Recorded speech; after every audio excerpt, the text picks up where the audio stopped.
আমরা বাংলাদেশে কোনো ফেসিবাদ প্রতিষ্ঠিত হতে দেব না।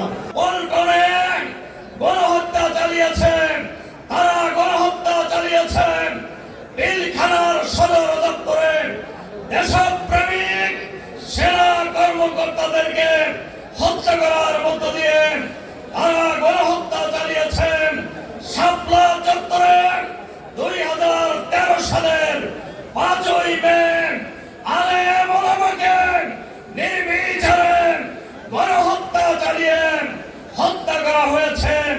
তারা হত্যা করেছেন জামাত ইসলামীর আমির শহীদ আমিরে জামাত মাওলানা মতিউর রহমান নিজামী সহ জুডিশিয়াল গণহত্যার মধ্য দিয়ে জামাত নিশ্চিহ্ন করার জন্য তারা আমাদের নেতৃবৃন্দকে হত্যা করেছে।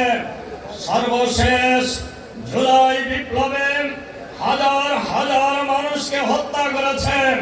বাংলাদেশের 18 কোটি মানুষের দাবি এই মুহূর্তে গণহত্যার বিচার করতে হবে।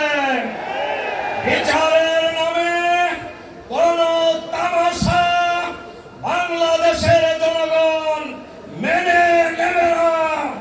এখন পর্যন্ত 1 বছর চলে গিয়েছে, কোন বিচারই দৃশ্যমান হয় নাই। নির্বাচনের পূর্বে বিচার কার্য শেষ করতে হবে। শুধু কোটি কয়েক লোকের বিচার করলেই হবে না। সরকারের ভিতরে বাইরে যত ফেসিবাদের দোষর গণহত্যার সাথে জড়িত তাদেরকেও গ্রেফতার করে বিচারের আওতায় আনতে হবে।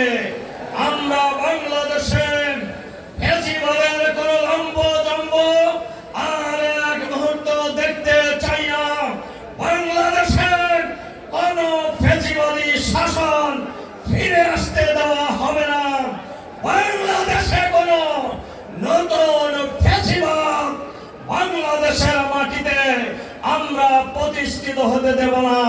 আপনারা কি এই স্লোগানের ভিত্তিতে ঐক্যবদ্ধ আছেন? আমরা বাংলাদেশে কোনো ফেসিবাদ প্রতিষ্ঠিত হতে দেব না। ইউএফটি ফার্স্টের সাথে ট্রেড করুন যে কোনো জায়গা থেকে। ক্যাম্পাসে ক্লাসের ফাঁকে, ঢাকার জ্যামে বসে কিংবা ঘরে বসে ট্রেডিং এখন হাতের মুঠোয়। তাই ট্রেড করুন যখন খুশি, যেখানে খুশি।